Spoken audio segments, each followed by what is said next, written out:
All right. I'm now going to bring the regular afternoon meeting of Township Council to order. First item is the adoption and receipt of the agenda items. Could I have a motion, please? Councillor Arneson moves. Is there a seconder? Seconder to receipt of the receipt and adoption of the agenda items. Need a seconder? Councillor Whitmarsh. All those in favor? Opposed? Carried. Move on to adoption minutes. Regular afternoon meeting of November the 4th. Could I have a motion, please? Councillor Davis, seconder. Could I have a second? Councillor Ferguson. Got the two bookends moving and seconding this time. Any errors or omissions? All those in favor? Opposed? Carried. I need a motion to resolve in special close for the agenda items and on-table items. Could I have a motion? Councillor Ferguson, second by Councillor Davis. Councillor Woodward. I have one legal item to add, please. Legal, okay. And Councillor Long. Long property. Okay. And Councillor Richter. I had a question with regards to the delegation request here on table. Did we deal with that? Yeah, we did. Okay. Yep. It's automatically approved by policy. Okay, so I have two items there. I'll call the question. All those in favor? Opposed? Carried. We move into close. Thank you. Reconvene the regular afternoon meeting of Township Council. The first item on the agenda, reports to Council. F1 is Agricultural Land Commission, application number 100374, Pontaletta. Could I have a motion, please? Councillor Davis, second by Councillor Arneson. Discussion, Councillor Richter. Yes, I had a question here. Why do they need 1.5 acres for a home site severance? Can they not just do like half an acre? And the second question is, as this is RU zoning right now, does this mean that 2 homes will be going on to that 1.5 acre site? Mr. Savvy? Your Worship, in terms of the first question, they are complying with the requirements of the Act, the legislation, the provincial legislation, that does not necessarily result in a certain size of a home site. So that's as far as the size is concerned. And then the other question regarding second dwelling, that is no longer possible unless the Land Commission agrees to a second dwelling as being necessary for farming assistance, which will not be an argument that they will accept for the home site, because the whole purpose of the home site severance is to allow the farmer to remain on the site while no longer farming. So that will not be applicable on the smaller parcel, and it may be on the larger parcel, again subject to Land Commission approval process.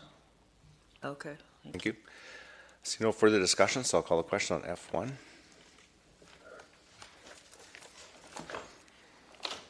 And it carries with Councillor Richter opposed. Move on to F2. This is Murrayville Water Quality Report. Could I have a motion, please? Councillor Kunst and seconder. Councillor Davis. Discussion, Councillor Long, I think. Okay, you're on. Okay, I am so confused with this because I've talked to some residents of Murrayville that have no issue with the water. So it's a very, if I'm on the right motion, I'm sure I am, it's a very expensive solution being offered. We know the cost of purchasing water versus blending, and I thought that actually our blending facilities had the option to how much to blend and how not to blend, but I understand it's a capacity issue. So, I mean, I read the report, and it has a whole lot of detail in it as to why this and why that. But my biggest concern is if it's a localized issue, and I don't mean localized to Murrayville, but localized to certain streets or pipes in Murrayville, would staff not want to do more intensive flushing and try and just address the issue on a go-by-go basis? Because the folks that I've spoken to have no issue with the water. So I don't know how to proceed from here, Your Worship, but I'm not happy to support such a large expenditure of finances to sort of throw the water out with the water. The baby. Can staff provide any comments on that? Yes, Your Worship, a couple of comments, I guess, in response to the comments by Councillor Long. I guess the first comment is the issue is not localized in that it's not happening in one area of Murrayville or Brookswood, but rather sort of the entire area. But the interesting part of it is that it's not I guess, consistent throughout the two communities in that a neighbor may notice something, whereas within the same road, a couple of other people may not have noticed something as I guess as bad or as visible as the other neighbor. So while it's not localized, it is certainly happening throughout the community. It is not consistent in its appearance, if you will. And as far as the cost implications, it has always been staff's intent, because of the new regulations that came into effect this year by the federal government. Staff had already put the $1.5 million in the 2020 budget for council's consideration as actually a high priority line item, because of the fact that the aesthetic parameters that were in effect last year, they changed this year. So in order for us to meet that, the new regulations, we had planned to expand the system, if you will, or improve the system or update the system with a new connection from the Jericho Reservoir to Marival. Well, thanks, Your Worship. Just supplementary to that, then, I understand that this also has come about by increased amounts of chlorine injected into the system. Is that a result of the requirements from the provincial government? Well, Your Worship, need to be careful because of the fact that there are many different factors that go into play, as I said, demonstrated by the fact that it's not being universally noticed by all the residents in those areas. It's a demonstration that this is a very dynamic and fluid, if you forgive the pun, situation where many different factors come into play. So it's not just the amount of chlorine that's being introduced, but rather the amount of manganese and iron that are precipitated into the water system as a result of many factors, as I said, such as pipe size, such as draw demand or draw amount, volumes, etc., etc. So chlorine is a factor, but it's only just one factor.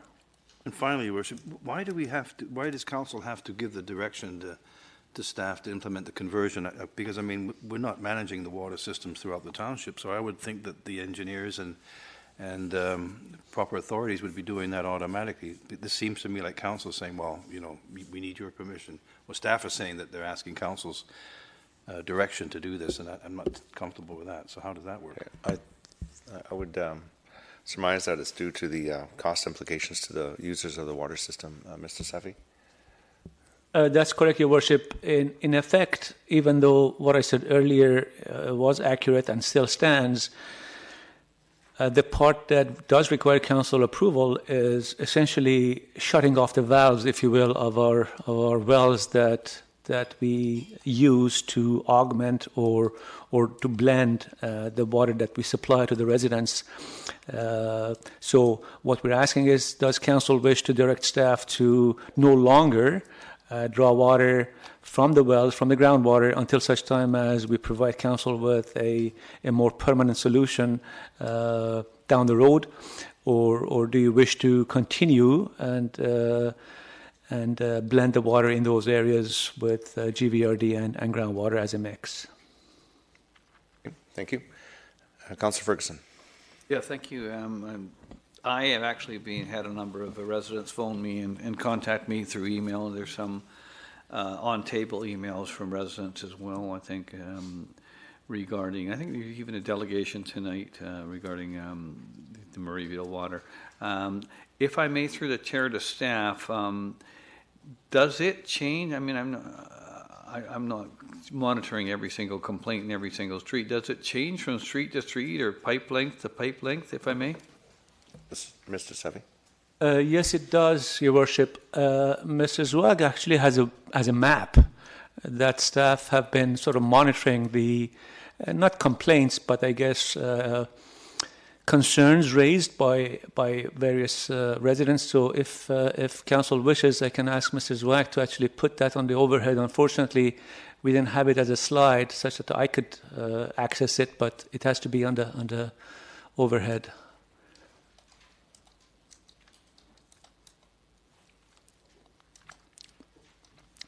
So this goes back to 2017, Mr. Zwag? Beginning of 2019, Oh, 2019. that's highlighted in green. Is it on? I can't tell. Do I press a button? So the green is from January to August of 2019. Then in September, when the pH level increased, that was the complaints are in orange. And then October is shown in red. So as you can see, they're throughout the community and different areas. The pipe sizes may be the same, but for different reasons, as I said, including the amount of time that it takes for the water to be used, if you will. So if an area is using more water than the other area, it is likely that the area that's not using it as much is going to be noticing it more. Okay, so if I may, just a couple of housekeeping questions. If some person has a challenge with dirty water and it gets, I don't know how dirty it gets, or I mean, I've been they tell me, but I can't see it physically. Then it gets in their hot water tank and this and that, and it causes a problem, if I may, or can it be flushed out immediately? Well, it's not a question of flushing it out immediately. As was mentioned, Your Worship, the issue is, or one of the challenges is that the issue is sporadic. It doesn't happen all the time. Doesn't happen to the people who live in the area consistently or universally. That is part of the challenge. There are many factors, and the way to deal with it would be to either, I guess, on a holistic approach or a long-term approach, to provide a filtration system just like we have in Aldergrove that would eliminate the manganese, or to no longer use the groundwater resources that we have and eliminate that as a source of water supply and just simply rely on Metro Vancouver water. Yeah, I mean, I like the fact that our blended system, and I think it's a great system, and it does save the taxpayers money, but I also think it's important to resolve the issue, and I think that the residents want it resolved. I don't know how many, I'm not going to deal with that now, I don't know how many complaints we have for people asking for insurance because their hot water tank had a problem or something. I don't know that, and that's not one of my questions. But we have been getting quite a few complaints, and it is, I guess, quite bad, so to speak, for those people that are affected. And I did tell them that we were discussing it this afternoon. Thank you. Councillor Kunst. Yes, my parents actually live right in one of those cul-de-sacs, and I've asked them about their water, and they don't have a problem, but I know they have friends that live, a couple cul-de-sacs over, and it's terrible. So while it might not, it seems like it's a huge problem that we need to take care of. Now, I do have a question about one of the recommendations, I guess, was on page 4. It's asking, or it's mentioning that this can be accomplished with Metro Vancouver water supply being provided. So if we switched over, but it says, however, in the long term, this arrangement may not be feasible. If you jump down another 2 paragraphs, it also says again, in the long term, however, the total GVWD supply, as stipulated in the agreement currently in place, will not be sufficient to meet the required peak water demands. So could we just have some comment on that? Just how long is that long term? Like what will we looking at as far as the future of this this other option? Thank you, Your Worship. Can I ask Madam Clerk to please switch us back to the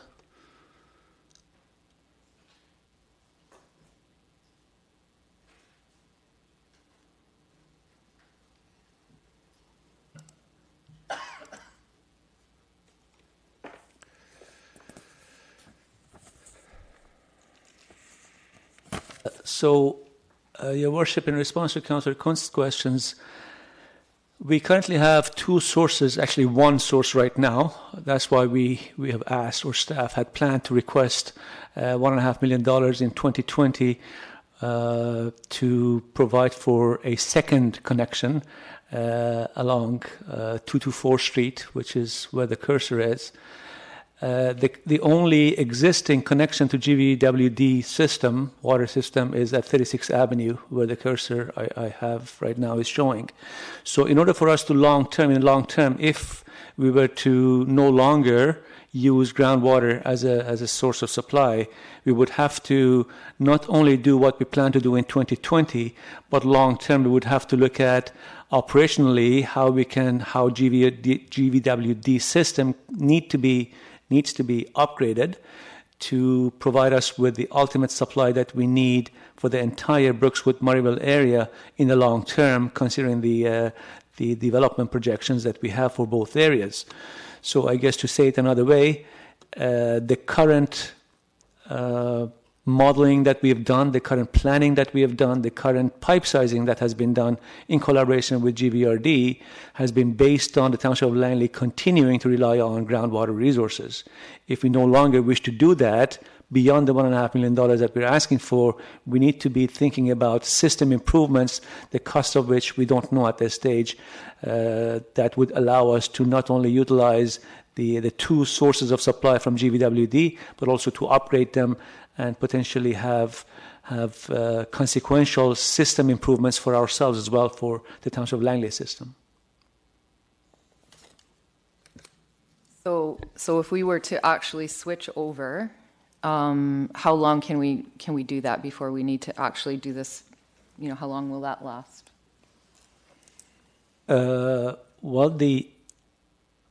I'm not sure I understand the question. What would be the timeline as far as, you know, if it says here that in the longer term this arrangement it may not be feasible? So how long of a term are we talking about? It's essentially in the short term, i.e. within 3 to 5 years, we're okay, we're fine. And it's a question of, I guess, deciding at this point whether we need to consider planning for a system that no longer relies on groundwater, or do we not do that? Do we continue on the same path as we have been, in that we will supply the area with both groundwater as well as Metro Vancouver water as a blended system, blended supply? Thank you. Thank you. Councillor Arneson. Yes, thank you, Worship, and thank you, Mr. Savy.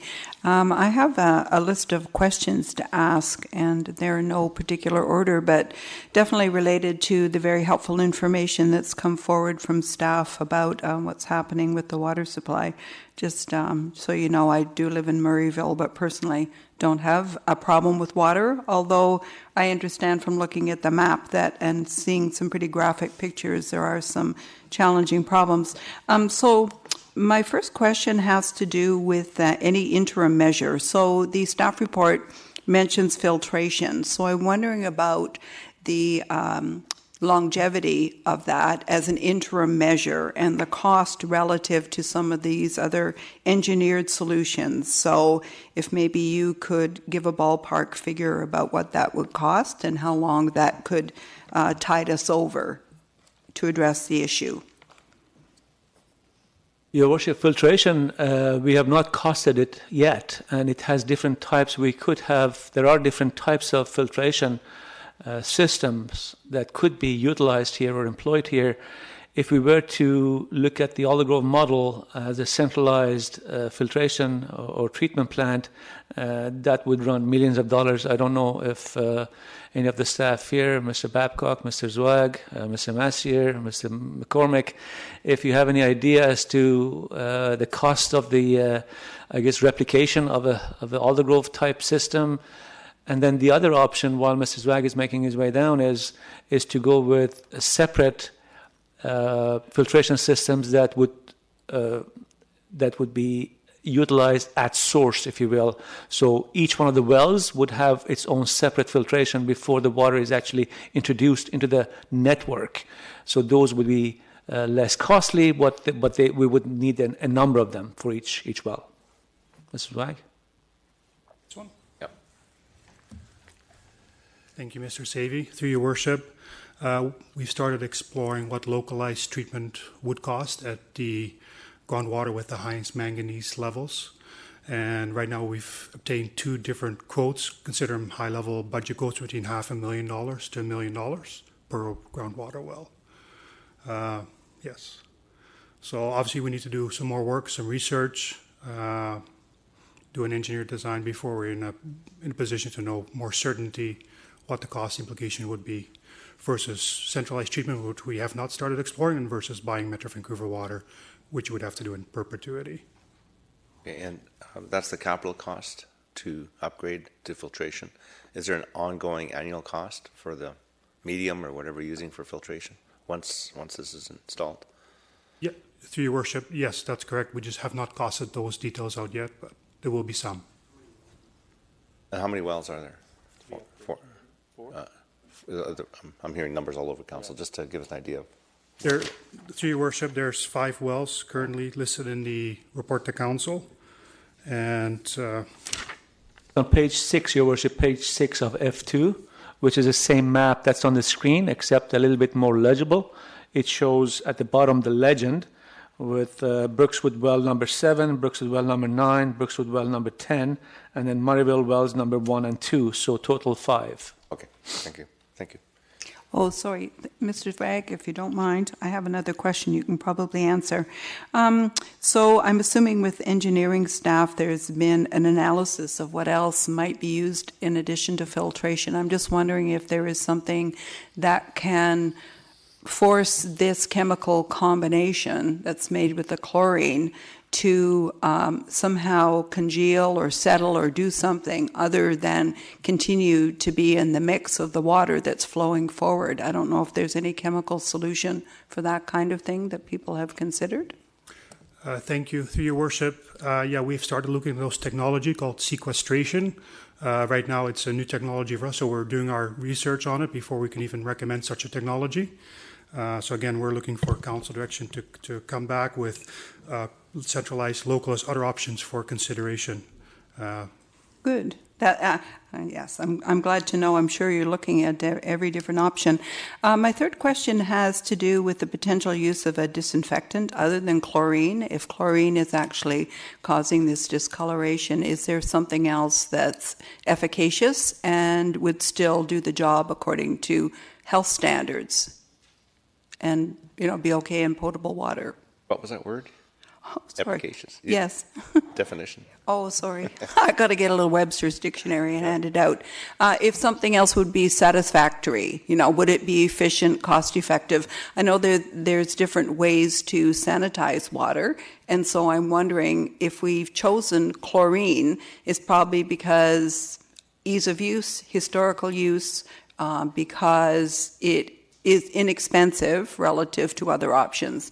So I'm just throwing that into the mix to say if in fact it's the chlorine, I'm not saying it's great to have manganese and iron, but if the levels are okay in and of themselves and the bigger concern is the fact of what the water looks like, could there be a potential to use something else other than chlorine in that system? Thank you. Through your worship, yeah, we would be looking at all options available to the township for the iron and manganese issue. Okay, I'm getting to question 4. Sorry. Volume of water needed and additional users versus limited aquifer levels. I'm wondering if there was some merit, if there's rationality at this time to consider. I know Murrayville is pretty much built out, but we are densifying and adding more people there. So is it Township's position that the aquifer and the wells are still satisfactory to meet that need, or are we realistically looking at transitioning in any event? Your Worship, I'll take a stab at this one. The plan has never been to change direction in terms of the supply. Our supply, as historically we have reported to Council, has relied on a blended system that tries to balance the financial considerations with the environmental considerations, in that we buy just enough from Metro Vancouver. We have this luxury. We are kind of unique in the region. I think maybe one other municipality, if I'm not mistaken, has the ability to draw water from ground. So we have this ability, and that's why we take advantage of it by buying just enough to ensure our groundwater resources are able to sustain themselves and be able to replenish without too much human interference. And we have no plans of changing that. Okay, thank you. Councillor Richter. Yeah, I'm just wanting to understand why we've got Brookswood wells in this. I mean, I've never heard any complaints about Brookswood water, and I hear Murrayville complaints all the time. So why have we got the 3 Brookswood wells involved in this? Your Worship, the system is a mixed system. They're interconnected. The reason why we hear from the Murrayville residents more than we hear from Brookswood residents is because the manganese levels, for some reason, because of the ground conditions, because of topography, because of nature, are higher in Murrayville than they are in Brookswood. Okay, but is the water being pumped from Murrayville all the way through to Brookswood? Like, I'm not understanding how this system works. I guess the question I'm really asking, because the original motion was just to switch Murrayville over to, and can we do that? Can we just focus on Murrayville? Because that will take down the volume of water that we need, and it reduces the costs from 1.4 million to approximately, what did I figure out, 600,000. Your Worship, the system is interconnected. We have the ability, again, we are fortunate to be able to connect our systems together for various reasons, for avoiding water stagnancy, to make sure that the water is able to circulate and remain within the parameters required for domestic purposes. We have that ability, and in fact, we are required by Fraser Health to make sure that there's looping. So we have that luxury to be able to connect, and we have done that in the past. So the two systems are connected. To separate them is not recommended by staff. It is something that could be done, but it would mean that certain sections, I guess, just talking without thinking too much. It is possible, but I guess only in theory it's possible because, as I said, there are practical considerations and regulatory considerations in terms of separating it. So I'm still not understanding. Does that mean that water from Murrayville is ending up in Brookswood and water from Brookswood is ending up in Murrayville? Your Worship, we have one water system which relies on GVRD water as well as our own network of wells. They go into the system, and depending on how far you are from the source, you may see more of the discoloration than you would if you're not that close. It is an interconnected system that we have. Okay, so you're just saying that the water is mixed from all the wells together with the GVRD. That's correct. Okay. But perhaps, Councillor, perhaps the question could be rephrased. What if we simply turned off the Murrayville wells, kept the Brookswood wells online? Would that eliminate or at least minimize the problem? Yeah, that's a good question. That is, in fact, the plan, to shut off the Murrayville wells and maintain the Brookswood wells for the time being. Correct, Mr. Zawak? Correct. But that's not what's in this report. What's in this report is buying more water for the Brookswood wells, it looks like. That's correct, because doing that, Your Worship, will not give us enough supply to meet the needs. Okay. It has to still be augmented by GVRD water, hence the need for purchasing more bulk water from GVRD. Yeah, because I'm thinking that, getting into buying more water for Brookswood, why wouldn't we wait until the development happens and let DCCs deal with it then? So the other question that I had was with regards, Councillor Kuntz brought it up, the volume of water that Metro Vancouver is obligated to supply to the township. Like, Metro Vancouver is, basically pushing increased growth everywhere in the region.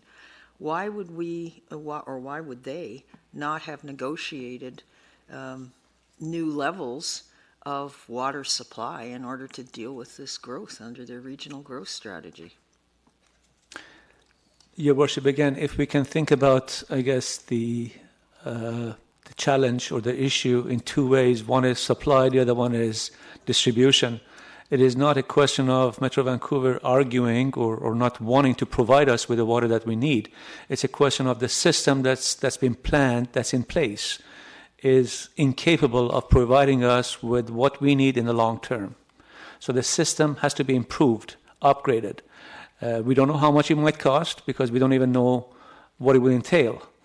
But because of the fact that historically, to date, the system has been designed and planned to continue and rely on groundwater resources as well as Metro Vancouver water. Changing that philosophy will require a review of cost implications. Okay. And is there any thought to putting in mandatory metering as a way to reduce the volume of Metro water that we need? Your Worship, that's an interesting question by Councillor Richter, and it is interesting in that Metro Vancouver has recently released a document called Best Practices that does recommend metering. Staff is actually reviewing that, and given the direction from Council in recent years, well, not so recent anymore, some time ago, staff is currently considering potential reintroduction of that topic to Council in the near future. Okay. Well, we've got to do something about the Murrayville water, so I'm supportive of this motion. Thank you. Councillor Whitmarsh. Yeah, thank you. Just a couple of questions as well, through your worship, to staff. In the recommendations, it talks about the short-term measure, and then talks about a potential looking up a longer-term measure. I'm wondering what would the timeline be for us to be able to make decisions and come up with what the long-term measure is, as it indicates in the agreement? What is the sort of the time frame? And I guess that comes back then to, if we do a short-term measure, it looks like it's at $1.4 million per year, per annum. So how long does it take for us to come up with the full-term measure that might be continuing with that plan or something else? What's sort of the timeline? Yeah, thank you, Your Worship. I'll attempt to answer all the questions. If I missed any, please let me know. With respect to the short-term measure, which is converting over temporarily to more Metro Vancouver water, basically it's a process of turning off wells one at a time, wait for the system to adjust, balance, turning off the next one, focusing on the ones with the highest manganese concentrations. With respect to the long term, we have to go back, pending direction from Council, do research, study, present a report to Council, about 6 to 8 months to do a full recommendation, full technical analysis on what's going to be required, and do the different business cases and scenarios.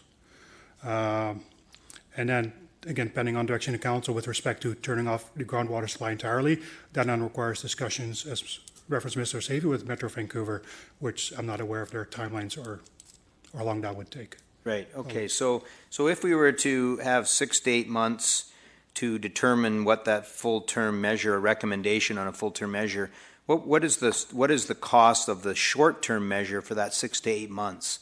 What is that sort of that estimated cost that we would be? Because we still are blending water, so we're just using more of GVRD water, correct? That's correct.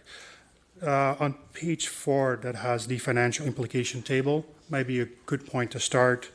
For example, turning off one well in Brookswood, the one with the highest iron, is $289,000 a year based on 2019 rates. Turning off the 2 wells in Murrayville is about $600,000 a year. So you don't have to turn them all off at once. You can do it in progression, so that will reduce some of the financial burden. But depending on direction today, we would have to add into the 2020 budget for additional Metro Vancouver water purchase. So right, and when you're talking, maybe this could be for 6 to 8 months, or we're thinking it could be longer than that. I mean, yes. Okay, so we don't know exactly. Okay, that's helpful. Thank you. Thank you. Councillor Woodward. Yeah, no, I think that's a lot of questions that I've had have been answered, but I did have one that I wanted to clarify, specific in the motion to staff, whoever would answer that. In regards to the specific wording around, at the very end of the motion, connecting the Braun pump station included in the 2020 budget. Can you review what you mean by connecting the pump station that appears adjacent to the Metro Vancouver East Langley Water Project anyway? Your Worship, the proximity, Councillor Woodward is correct, it is not that far. However, the East Langley water supply system, which is shown here, and I'm trying to highlight it with the cursor, the yellow and red line, has not been intended as a distribution, am I using the term correctly? Distribution system, in that it is a large diameter pipe size that requires a smaller diameter pipe to be able to deliver the water to Murrayville. So even though the pump station itself is close, it requires mechanical equipment because of the fact, that's the first part, mechanical equipment to either reduce or elevate the pressure because we are in different pressure zones. And then the second part of it is additional pipe installation because of the fact that the system that we have in place is not designed to deliver water to the smaller diameter pipes. Okay, I think that clarifies it. So Braun pump station's right there, but not connected, and you would connect it to that supply. That's what that line means. That would be presented in the 2020 budget. That's correct. Okay. Yes. So the other question that I had around this, specific to the motion, areas to the very beginning, areas to Metro Vancouver sources, Brookswood and Murrayville areas to Vancouver sources as soon as practical. So that's not dependent on the connection of the Braun station. That could happen on what intended or realistic time frame? Thank you, through your worship. Again, pending discussions today, we can go ahead and start turning off some of the groundwater wells in a phased approach. That will take probably a number of weeks to stabilize, and then we'll proceed accordingly. Okay, so as soon as practical is one at a time, and you phase out the wells and phase into Metro, and then pulling the supply as needed. Very simplistic, probably way of putting it, but it's a phased approach. And presumably you would turn off the well with the highest level of the problem first, right? Correct. And then So the problem would start going away relatively soon, if you were given this, if this motion were to pass. Is that correct? That would be our intent. Continue monitoring the chlorine levels, make sure it doesn't upset the balance of the system somewhere else.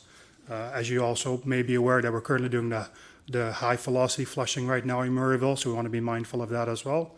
So again, a lot of parameters to take. So the conversion of municipal water as a short-term solution would be as soon as practical, which would start. We would start to see significant progress on the issue starting next month. That would be fair.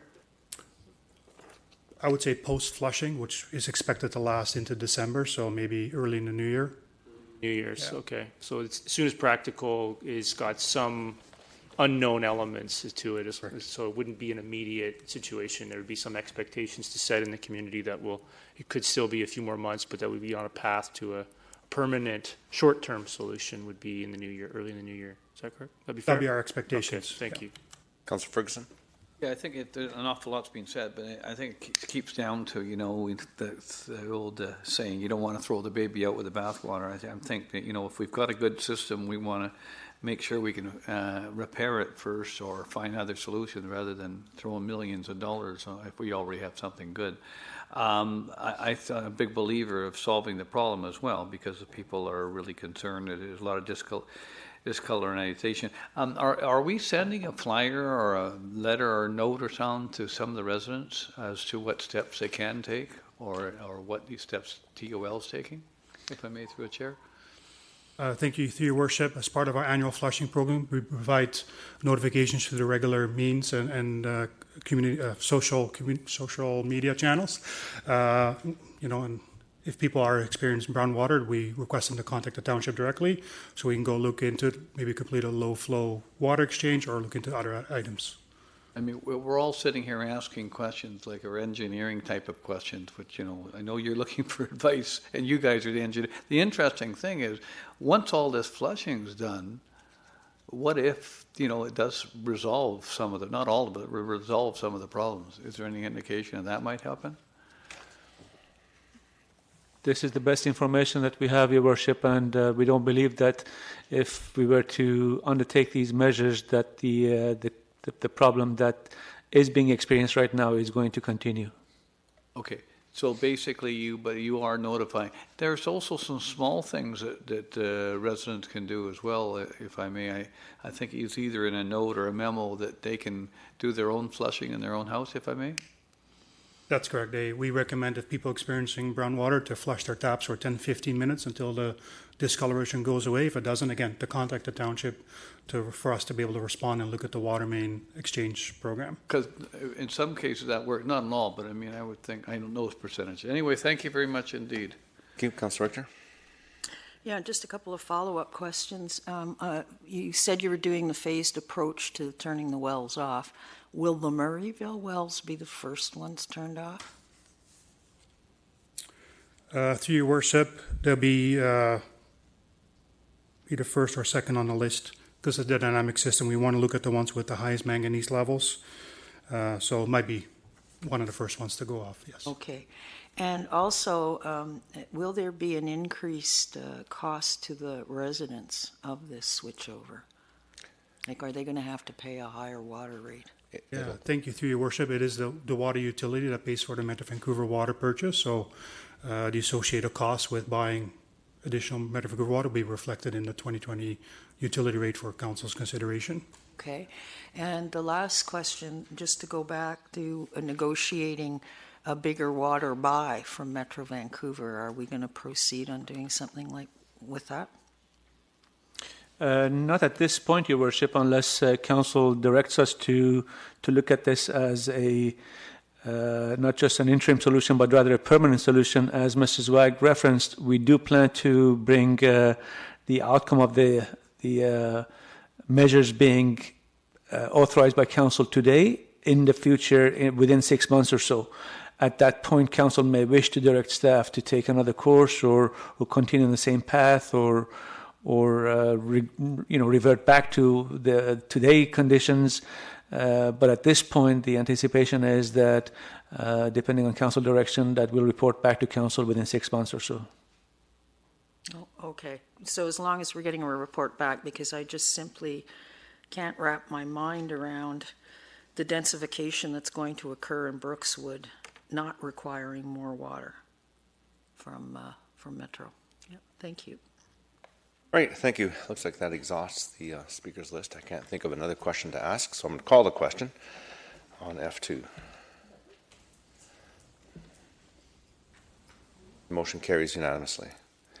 Move to F3, 24 Avenue, 196 to 200 Street report. Could I have a motion, please?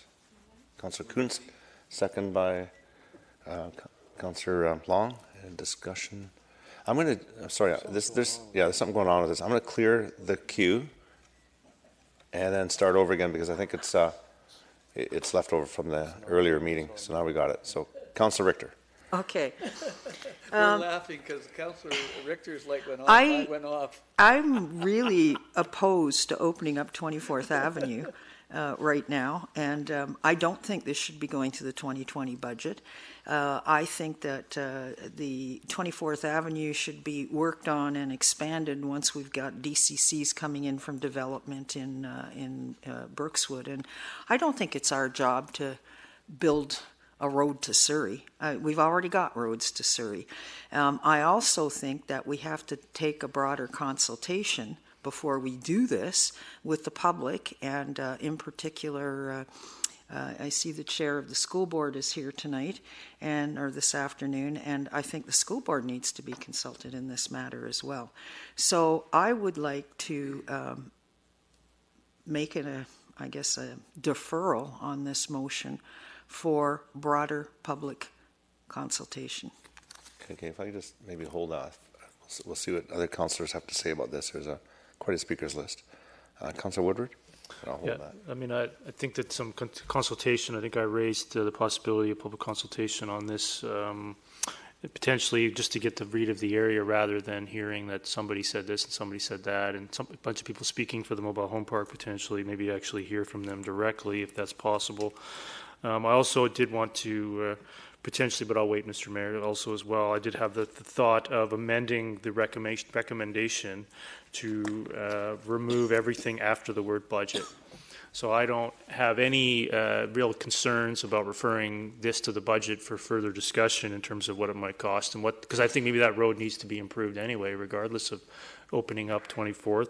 So I don't see any real harm in referring it to the budget, but some of the rest of that process to facilitate opening the road, I think that might be a little bit premature, rather than sending the message that we're going to make required improvements to open it, that we should still be discussing whether we're opening it, at least in the short term, but see no harm in referring it to the budget. Thank you. Okay, thank you. Councillor Whitmarsh?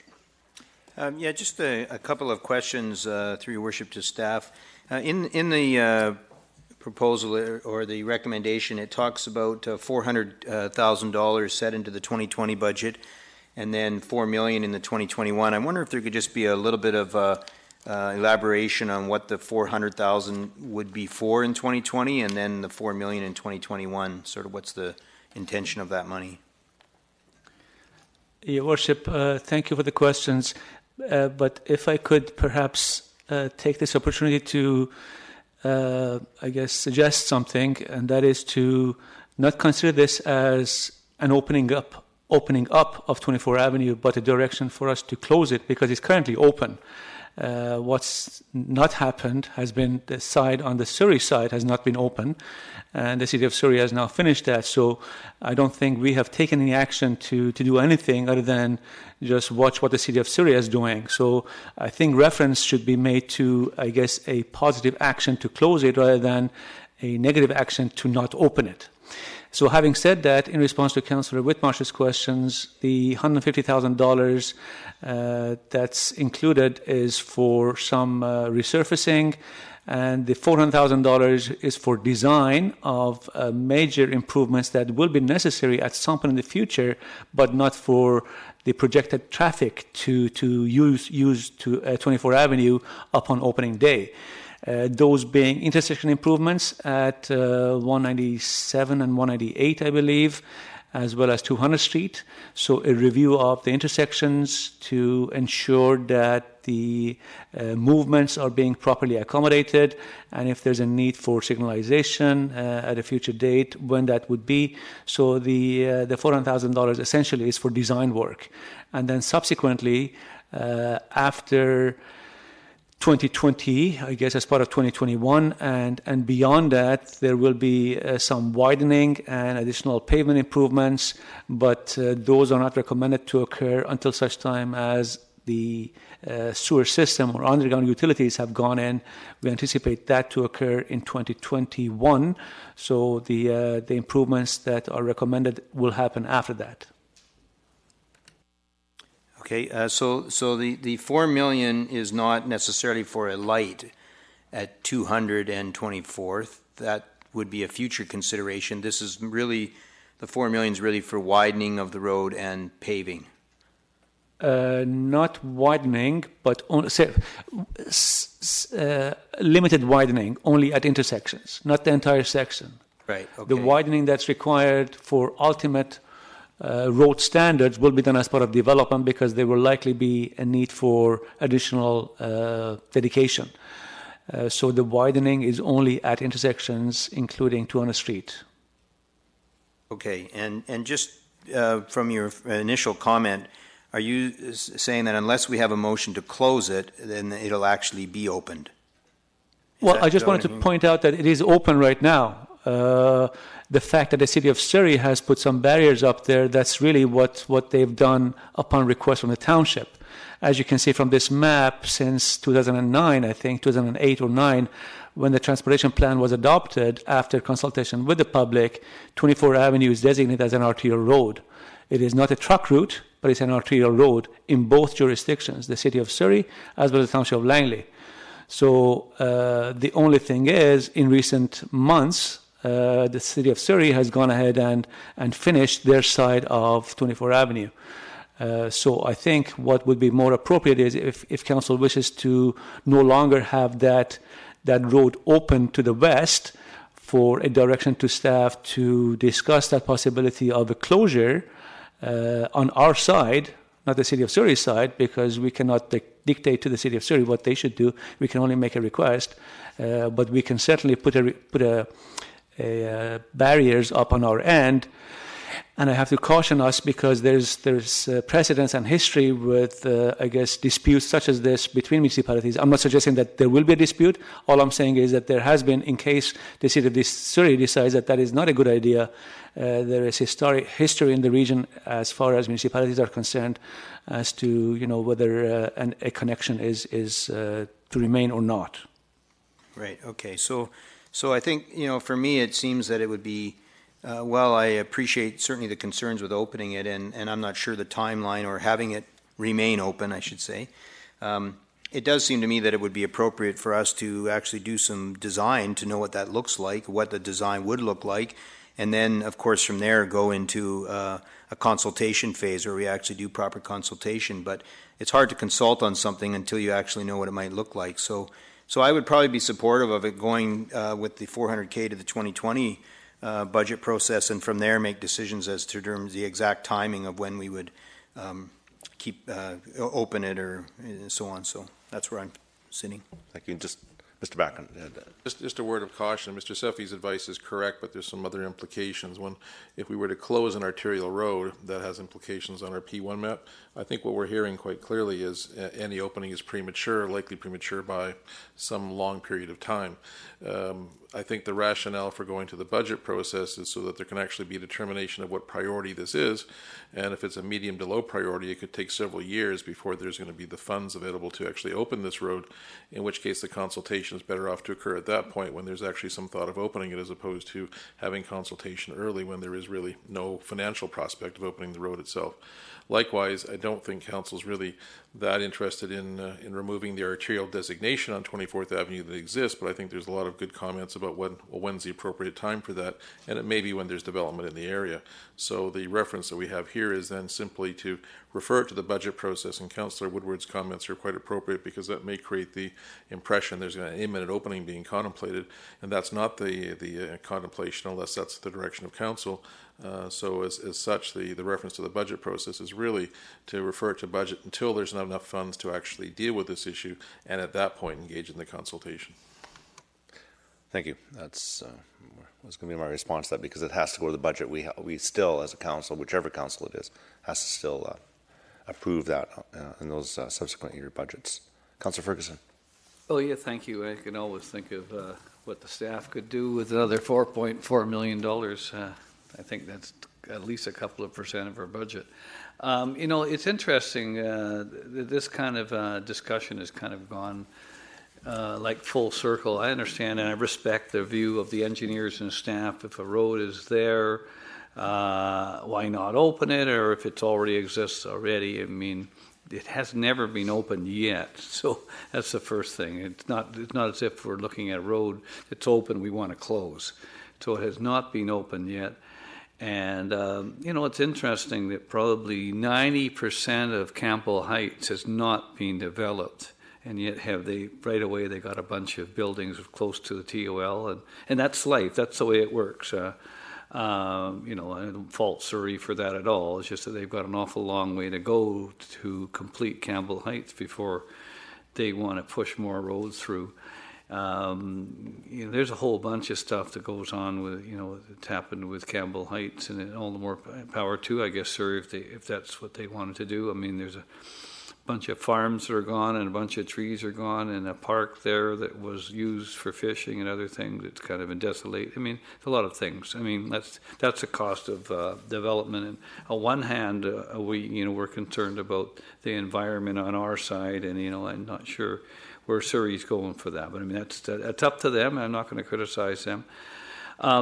There's four they call manufactured home parks in the area where folks are out walking their dogs and walking. People are doing a lot of dumping at 196. I'm sure staff are aware of that. If they're not, you don't have to drive there every day.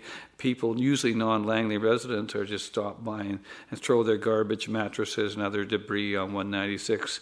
And I know it's policed and managed by both Surrey and ourselves to pick up the debris, but it's always a challenge. And it's, the thing is, for those people who live in the Brookswood area,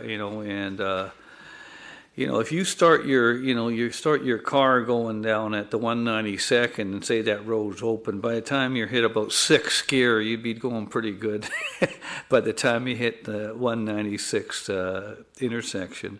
And, especially if it would be open, it wouldn't be open with a four-way stop. It would be probably open where the stops would be on the 196 side. So you could get a pretty good clip going there, and we can't afford to have police there all the time. So, it would be an easy speedway. I mean, and especially if people want to test their new high-performance car, that would be the place to go, because it's open, and you can get quite a bit of distance in that length of time.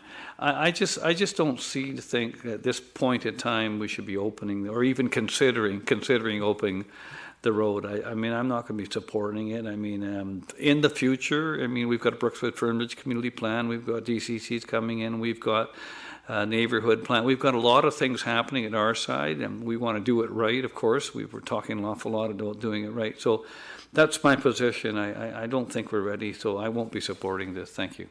Councillor Davis. Thank you very much. I think there's been a lot said. I received an email from a concerned citizen, and there was a lot of good points. Traffic volume, increased traffic. She had talked about this being a long driveway, right to 16th to 8th, right through to 216th. I think we need to look at, we need to have public consultation here. There's a school sitting at 24th and 208th. Traffic is going to make its way that way. We haven't even consulted with the school board, which was mentioned by Councillor Richter.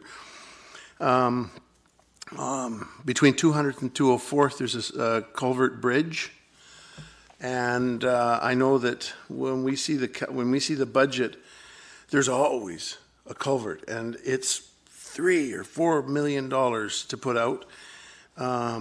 With the traffic increase, it narrows. So, Councillor Ferguson, I just recalled looking at we really have to think this road may do things that we don't really want in that neighborhood plan, or at least we're not ready for. Is this, Councillor Long just showed me a picture of it. I haven't been down there, but it, is this going to accommodate Surrey's problem, and then is it going to become Langley's problem? I think that if it goes to budget at 2020, does that mean it's in the budget? It's just an open envelope. It's a line item in our capital costs that council does have the ability to put in. Put it in or not.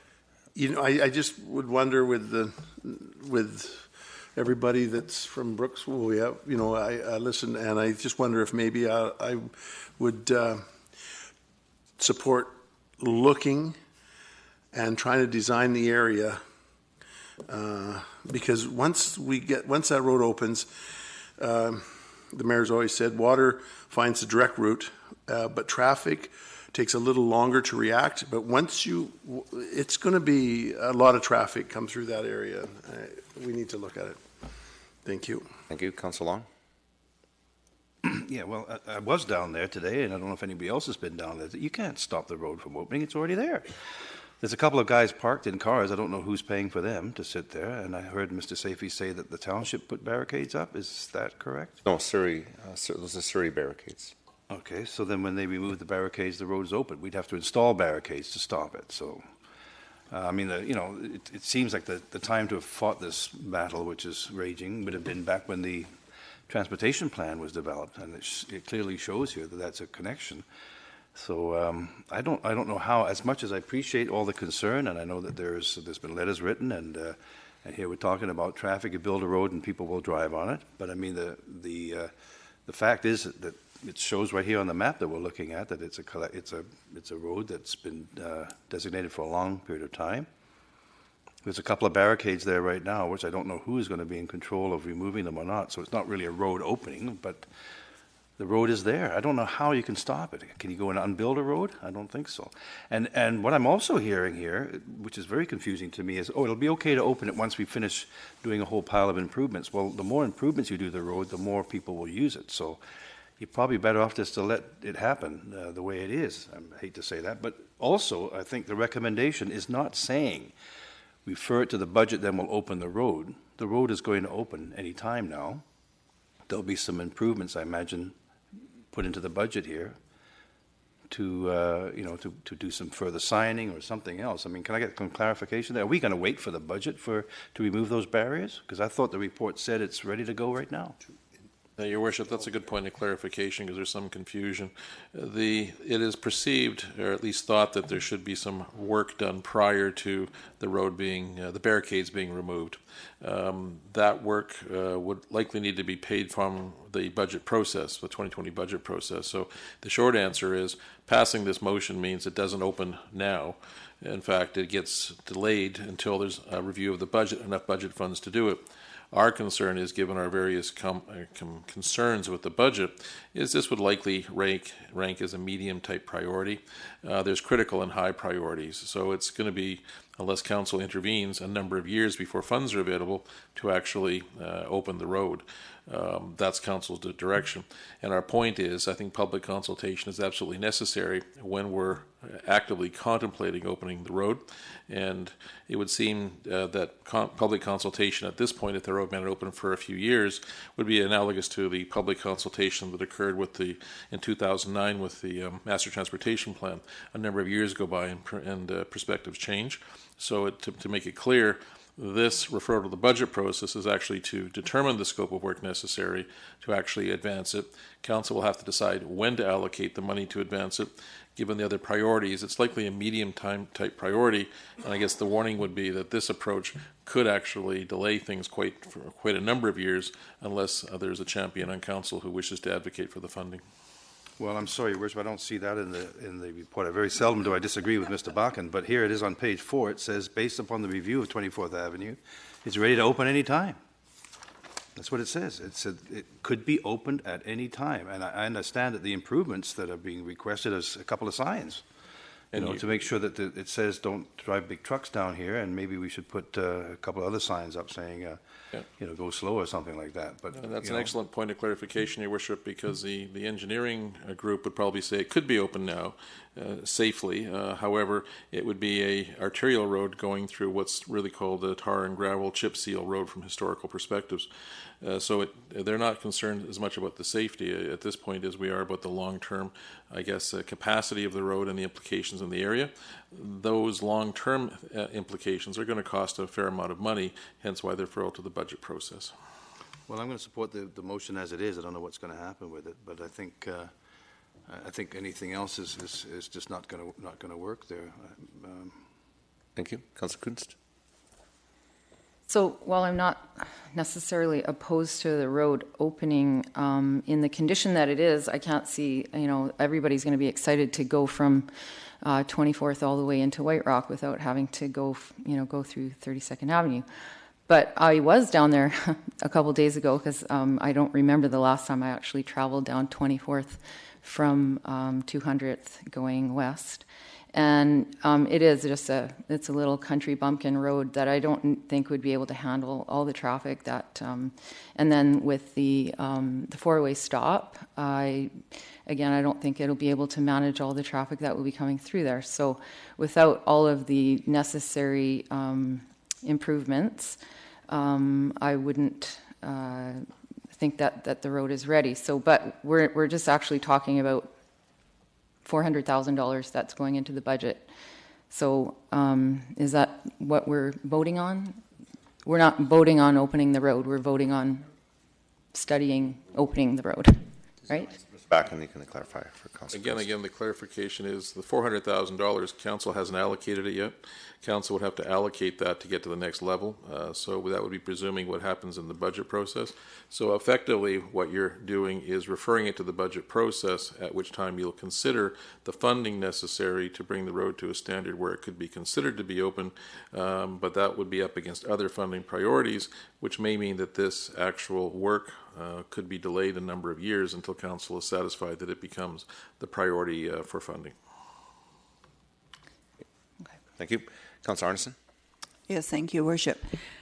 I find this rather challenging. I was thinking about, if Surrey has a cold, do we sneeze in the township? And I know that there's a lot of reciprocity because we're connected to other communities, and historically we've had areas that did indicate that there was a roadway intended. However, my biggest concern, and I wonder if through your worship I could ask Mr. Bakken, what's the relevance of us spending $400,000 on a plan A, that may never be implemented, and B, might be implemented so far in the future as to be outdated. I mean, is that really good value for $400,000 is my question. Again, it depends upon the timing. I think what you're saying at the budget process, if this matter goes to the budget process, you might be opposed to that expenditure until there's a more timely horizon for its actual construction. So at that point, at the budget process, you might wish to defer the funding until a future budget process, until it was actively considered, thereby effectively keeping the road closed again for a further period of time until it became a priority.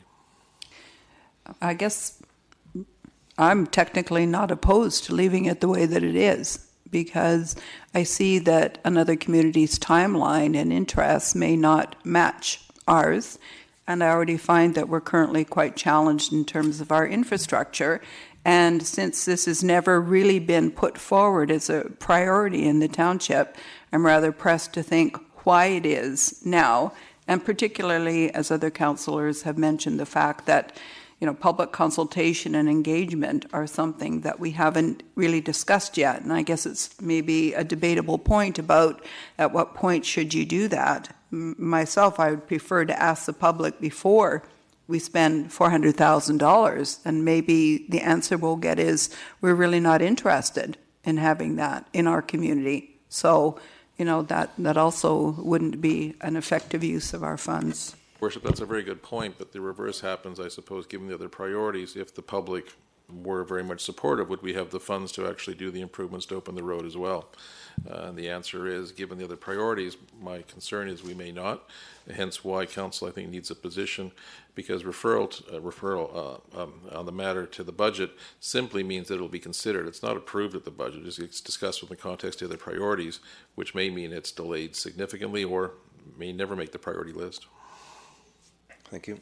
Okay, I've got three more speakers for the second time, so I'll just chime in now. Great discussion. It's very clear that this is a referral to the budget. I'm concerned about a few things. This is our master transportation plan, which went through a public consultation phase. It is important that we have these connections throughout our community. One concern I have, and I'm not saying we have to open or improve this road today, is that there will come a time when there will be a lot of congestion in Brookswood Fernage if we don't do things like connecting our community to other communities. There'll be people that will be going to work in Campbell Heights. There'll be people traversing back and forth. And 16th Avenue is already getting pretty full. 32 Avenue is going to see a lot of pressure. 0 Avenue. And so these connections are important to us. There's been some good points brought up by members of council, and Mr. Backen alluded to the fact that maybe we refer this to a future budget rather than 2020, maybe 2021, and also an amendment to take away the words after budget process, because that just confuses it for people. But Mr. Backen, can you comment on if we were to amend this to, and I know Councillor Woodward is next, and he's the one that suggested the other amendment to a 2021 budget, just so this doesn't fall off the table. I think it's important. This road is an important road to the community, and improvements would be important to the community also, but we can't ignore the fact that it is a connector road. It has gone through a public consultation as part of the master transportation plan. Well, that's correct, Your Worship. It could be referred to 2021. If it's referred to 2020 and doesn't make the list, it will pop up again in 2021.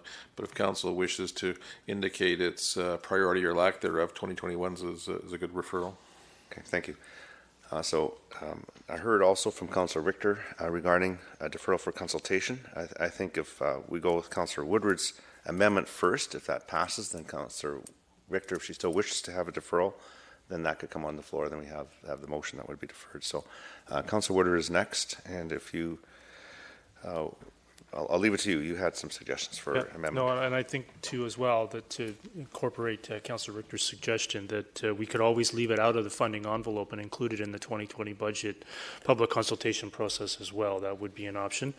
I'd like to see it in the 2020 budget. I think we see lots of things in budget every year that we all know isn't going to get funded for a while. I don't see a problem with including it in the 2020 budget.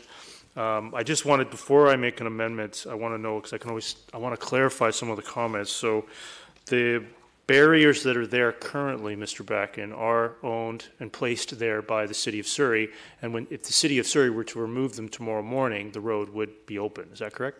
If Surrey removed the barriers, we'd have to replace the barriers. The road would be functionally open, correct? Okay, so maybe, I don't know if you want, but it seems like there's a recommendation here from what I read.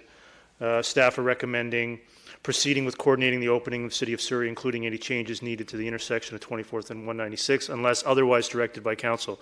So do you need a motion to go place concrete barriers at that intersection and paint TOL on them, or TOL council on them, or spray paint TOL council on them? Is that something that you would require today to make sure that if Surrey removes them, the road remains closed? Not strictly needed. If it provides some comfort to council as a pragmatic approach, it helps. The reason we're trying to avoid the suggestion of opening and closing is because we're not trying to upset the master transportation plan. We're trying to leave that intact and show that this is actually not going to be functionally used for some time until funds are there to improve it. But if it provides some comfort to council, that certainly is fine. Okay, so I may consider that, Mr. Mayor, if you'll entertain that separately, potentially. But I have one more question in that regard, because I didn't necessarily find it inconsistent with the master transportation plan to say that we as a council don't want that road open until some upgrades are made or further discussion occurs. So to me, I would say that we all still support the master transportation plan until there's a motion otherwise. But delaying the opening of a road, is that necessarily suggesting that we don't support the master transportation plan, or leaving barriers there with TOL council spray painted on them would be inconsistent with the master transportation plan? Just so I understand maybe some of the legalities of that. No, I think that's actually a very prudent approach. The concern would be that there was some reference made that the road could be closed because it's presently open. Closing a road has a much broader implication than simply leaving barriers in effect. Okay, so I think that's great. I mean, I'm getting a bit stuck down in so when I go up there with my car right now and I can't drive down the road, I consider it closed. But maybe there's legally, it's the road is there and it's got some barriers on it. It's not closed in the sense that there's a fence and a land and there's a road, but we're just not allowing people to drive on it. Would that be more accurate?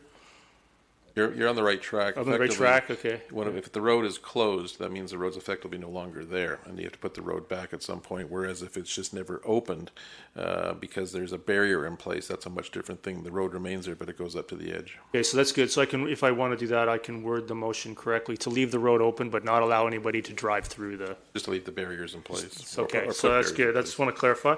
So I would like to make that amendment, Mr. Mayor, to remove or to amend the recommended motion to remove everything after the word budget. Budget process, after the word process, maybe. No, yeah, okay, you're right. To the 2020 budget process after that would be removed. And can you, in your same motion, add and leave barriers up? I could do it in a second. I'd like to do a second motion amendment for that. Maybe I'm assuming there might be some differentiation on council in terms of voting different ways for each one. Sure, fair enough. So I'll open up Amendment 1, discussion on the amendment. Councillor Richter on the amendment. I'm actually of the same opinion as Councillor Ferguson and Councillor Arneson.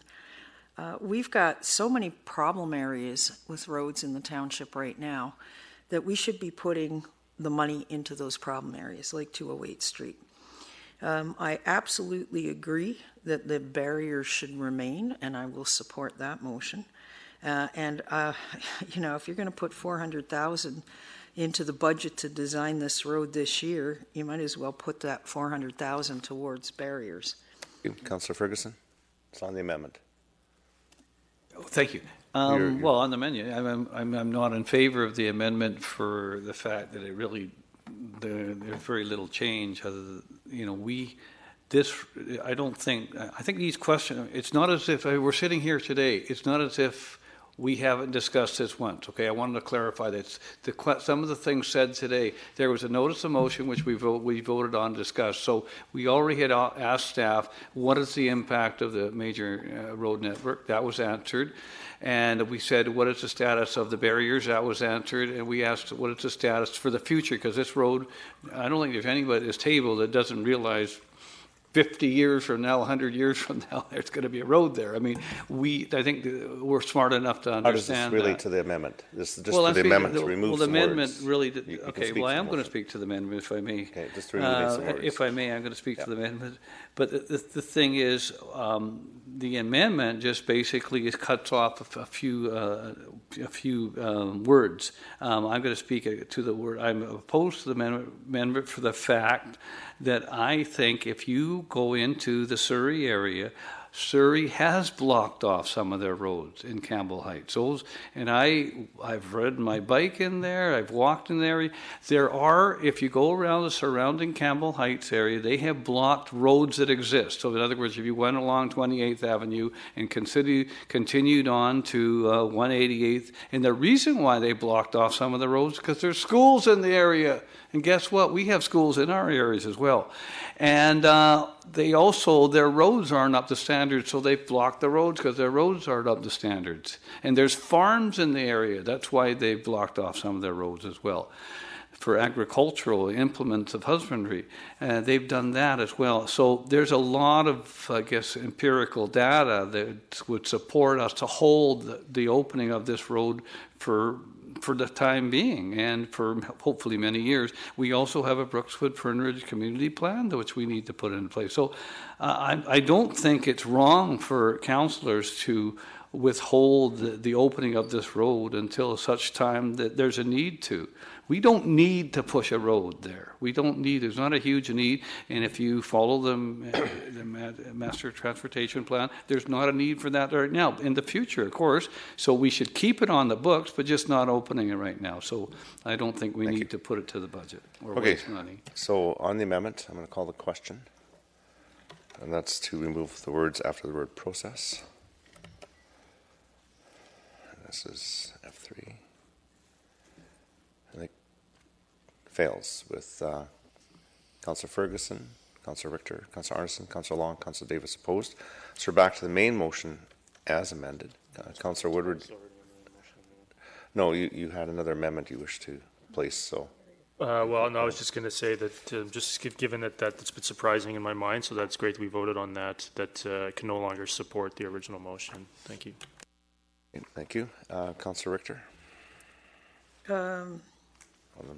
I want to put I maybe want to ask Councillor Woodward if he's going to come back with the barriers motion. Yeah, okay. Well, that's what I was asking. Right, would you want to defeat this first? Yeah, I want to defeat and this. then I'll make it. That's okay, Mr. Mayor? I don't want to make it an amendment. I wanted it to be a separate motion. Okay. So we'll wait for this. I've got a draft motion right here. Okay. Any other?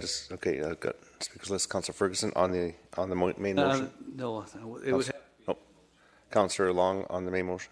Voting on the main motion? Well, it will be. There's an anticipated... You're on the list, so do you wish to speak to the main motion? Well, I guess I could... It's your second time. Yeah, well, I just want to point out that in the report, and I'm not trying to defend the engineers, I never usually do that, but it does say here in the report that due to the limited number of routes available and the future growth anticipated in the Brookswood Fernridge community, a 24th Avenue is required to service the transportation needs of the township. A consequence of not opening 24th Avenue will be increased traffic and volumes on immediately adjacent routes, such as 28th, which is a collector road, and other arterial roads such as 16th and 32nd.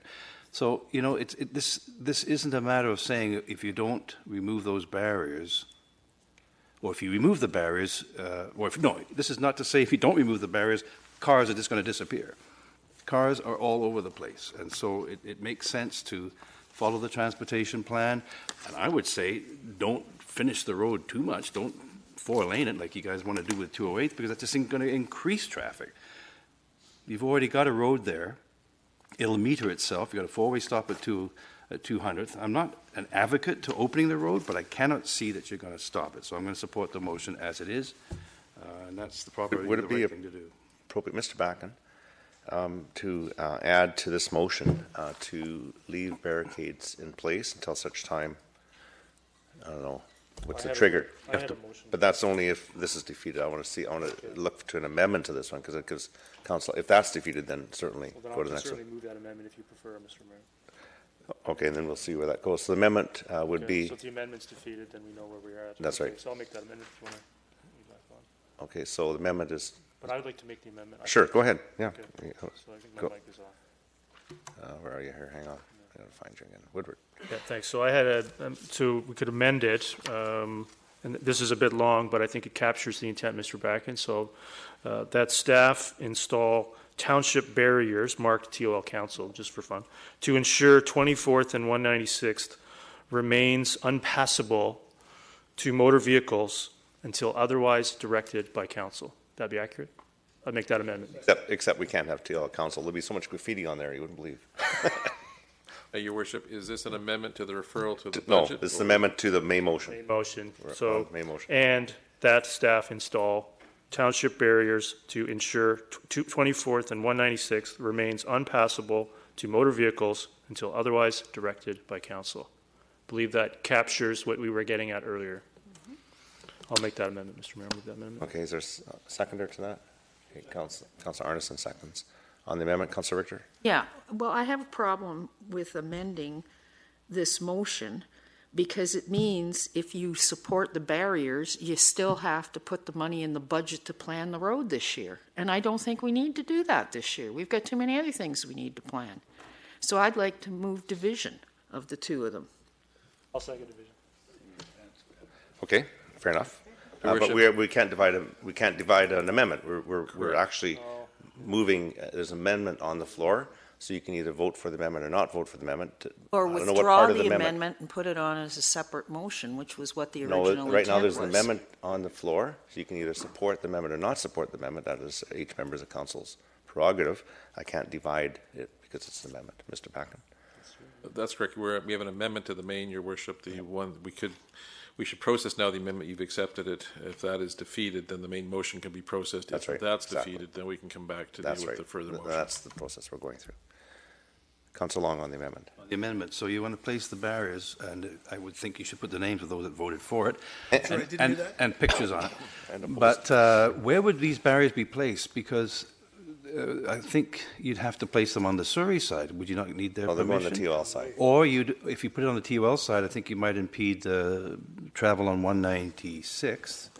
And I see a TransLink bus stop right there too. So you'd have to make sure that it doesn't impede the bus And was that bus stop put there to allow transportation through down 24th all the way? That's an interesting question. But I saw a bus stop there, which was very odd this morning.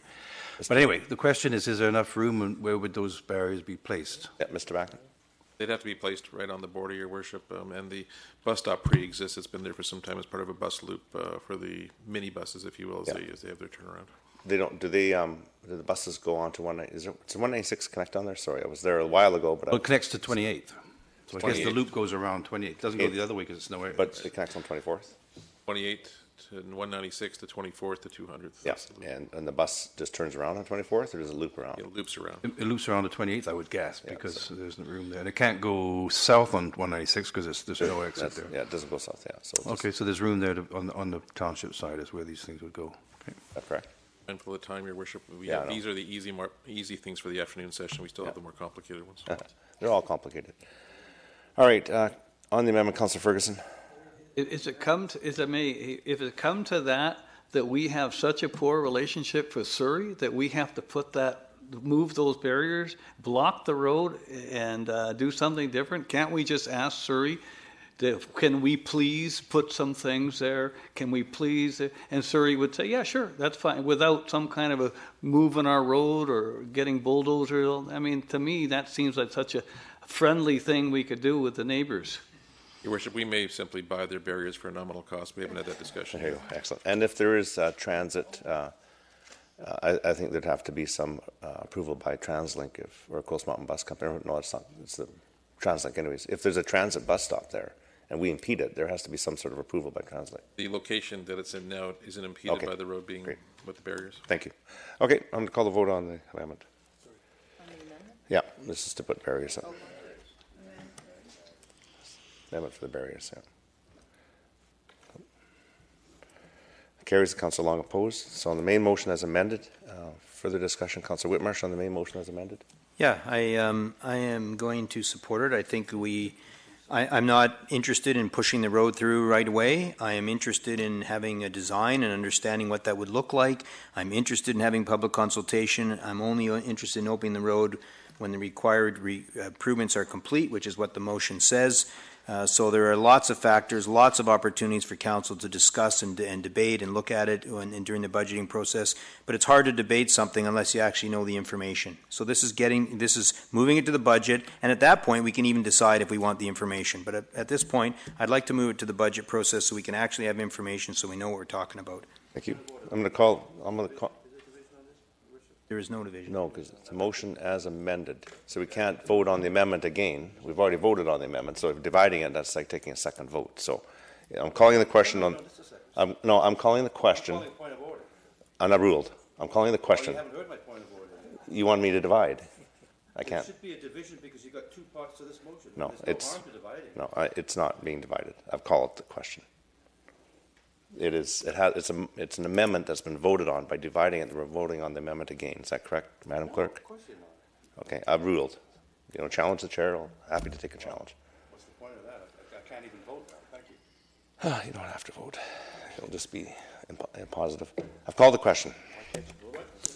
The question is the motion. The motion that was presented. The motion. The addition that you Okay. which I voted against. Okay. Let me just clarify. You voted opposed to the amendment. Why it would be a problem to divide the motion, Your Worship? Because it's already been voted on. Is that correct, Madam Clerk? To get some help with proper procedures and rules. It would be a revote on the same motion as the amendment is the motion. So to divide it is unnecessary at this point. That's right. Thank you. Okay, I've called the question. Okay, sorry.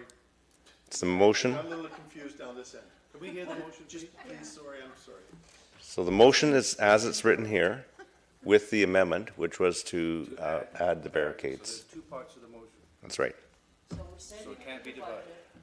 Yes. I've called the question. That's two separate subjects in the motion. I've already ruled. I've called the question. Please vote, or I'll just consider your votes in the affirmative.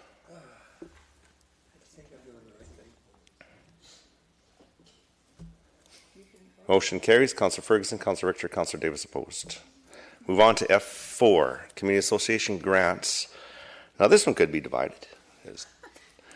There are two parts to it. There is one that is the ceremonial flyby grant and the Community Association grant, and I would ask that this be moved, and then we will divide those two.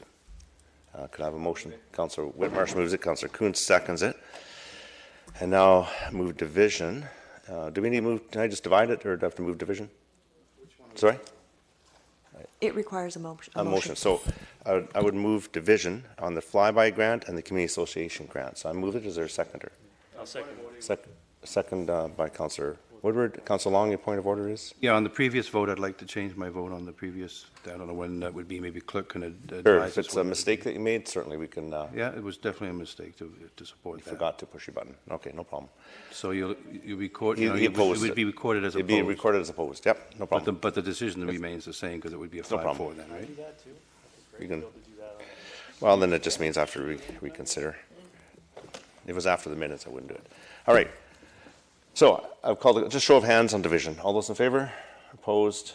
It carries unanimously. The flyby grant, we'll start with that one. Any discussion on the flyby grant?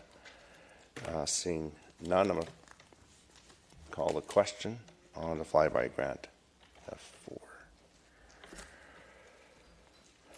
Councillor Ferguson, I forgot to put him out, so if you could just record that he's absent, thank you. It carries unanimously with Councillor Ferguson absent. So now we're on to the second part of the motion, is the community grant, community association grants. Councillor Woodward. I just had one question about this. I was curious, the amount of the grants. I mean, we're participating 1, 2, 3, 4, 5, 6, 7. Grant money approximating $7,000. I'm trying to think about how much money has been spent in staff time already to administrate $7,000 in grants, and how much money it will cost every year in staff time to go through this list of qualifications to give someone $1,000. So again, I don't support it. I don't see the need for this. I think we've talked about this a couple of times in regards to the nature of some of these community associations versus others.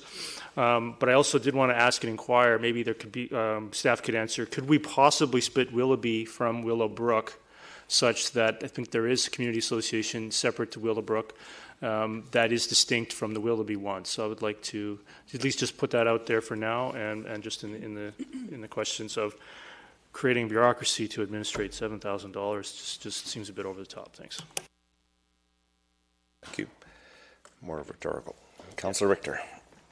Okay, I've got a number of amendments that I'd like to put on this, but the first one I wanted to raise was a letter that came in on our items distributed today from the Willoughby Residents Association, querying the requirement number 3, the annual membership list with the addresses. And what she's concerned about here is that the BC Society Act specifically prohibits this, and also with regards to the Personal Information Protection Act. So this was, so what she's asking for in the letter is clarification about the legal aspects of getting around the Societies Act as well as the PIPA.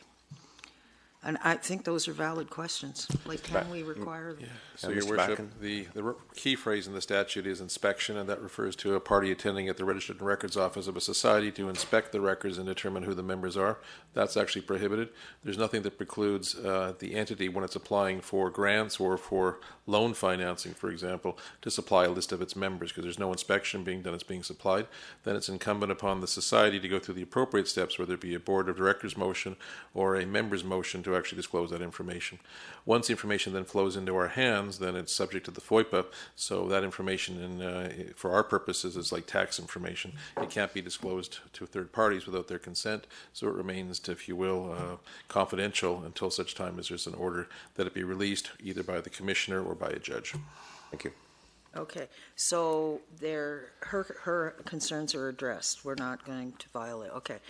On the number 4 one, I'd like to make an amendment that the applicants must provide an annual list of their board of directors with addresses for township staff and council to review, and that, I'd like to add, and that all directors are resident in the community covered by the association.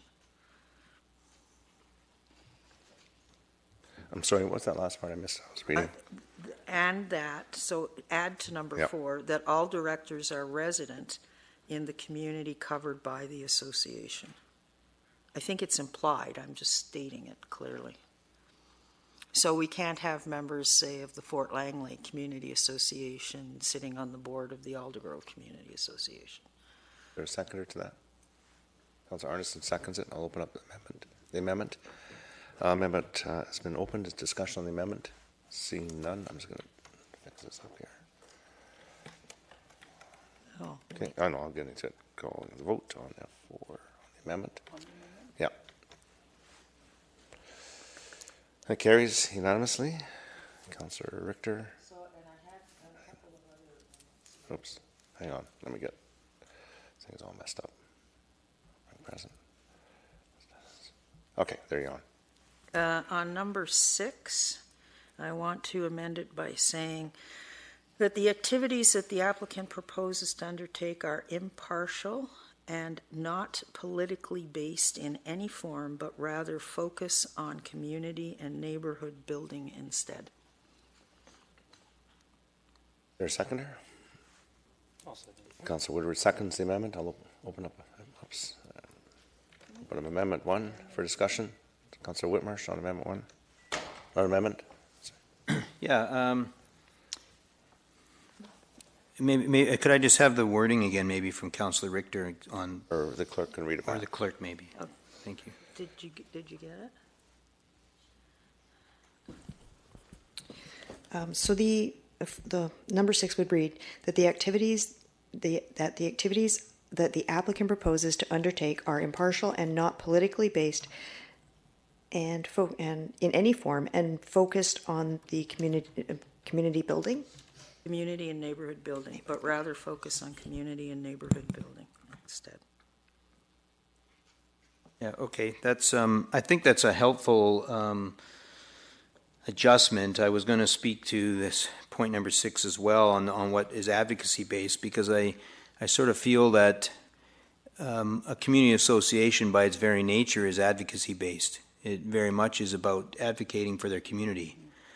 So I think the word advocacy is just a bit confusing. So I think certainly I would agree that I don't want it to be political in the sense that, they're taking a certain political position and taking that, and I agree with the other statement on number 7 around politicizing for elections, but that they really are advocating for their community. If you're a Fort Langley or whatever community association, you're going to advocate, in a sense, for Fort Langley. You want to make things improve. So I think this is better wording. I would expect that they would advocate for their community. If they didn't, I would wonder why they're there. So I think this is better wording, so I think I would support that. Thank you, Councilor Woodward. Yeah, I just had some. Could I have the exact wording read back a third time, just to make sure my comments are accurate? Number 6. That the activity that the applicant proposes to undertake are impartial and not politically based in any form and focused on community and neighborhood building. Yeah, I mean, I don't want to split words here too much, but I don't know of any advocacy that's not political. So, I mean, I agree that advocacy is good, but some of the political operations might be troublesome only because the taxpayer would be funding them. I don't find any sort of political activity, whoever it's aimed at or whatever it's aimed to achieve, is a problem for a community association to undertake. It's a problem when we start having the taxpayer fund it.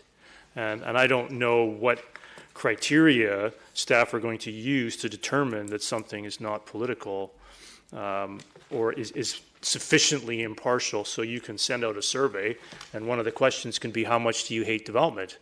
And that can be a political act, and how does staff then adjudicate to what degree that's advocacy, which is positive, and something political, which I don't find negative, only a problem when the taxpayer is funding it. So I think this amendment alone highlights the problem with this entire category. Thank you.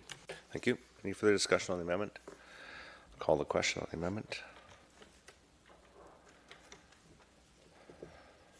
Carries unanimously. And Councilor Richter, do you have any further amendments? I had a question around number 7, and I think it's too soft that the applicant association refrains from supporting endorsing. I think it should actually state does not support or endorse candidates in any election. So I would make that amendment. Okay, is there a seconder? Councilor Arneson seconds. Discussion on that amendment. This is on the amendment for item 7. Seeing no discussion, I'll call the question on F4 on the amendment. It carries. Councilor Long opposed. And Councilor Richter, is that wipe out your list? Yeah, I had another amendment. Okay. And this was for number 10. That the applicant association provide annual financial statements, minutes of their last AGM, comma, add in now membership totals and attendance, and a summary of their initiatives undertaken. Okay, which one was that again? That was number 10. Number 10, okay. Is there a seconder to that amendment? I'll second that amendment. Councilor Woodward seconds. And just open it up. Can we hear the amendment again? I'll get the clerk to read it back so we make sure we have it correct in the record.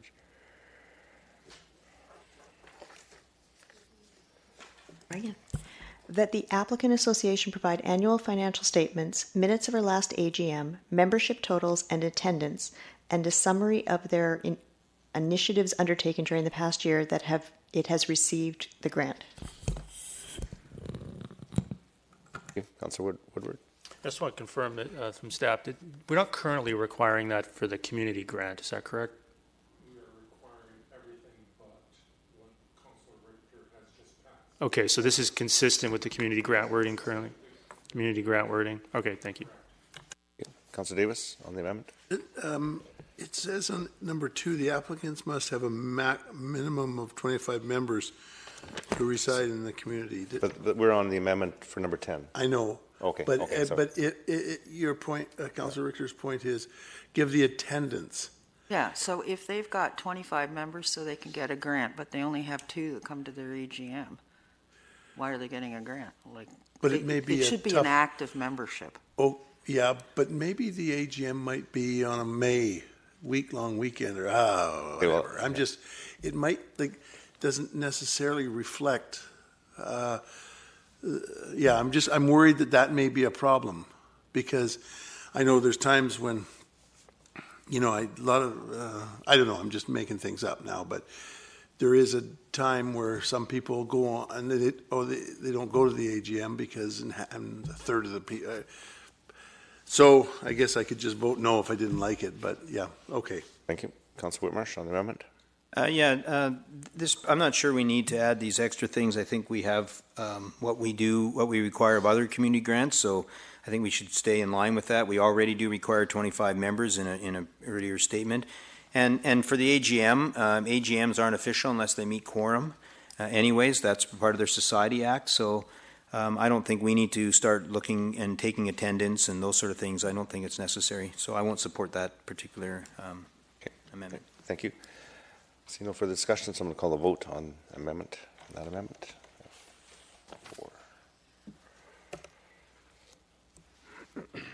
amendment fails. Councillor Ferguson, Councillor Whitmarsh, Mayor Froese, Councillor Woodward, Councillor Long, Councillor Davis opposed.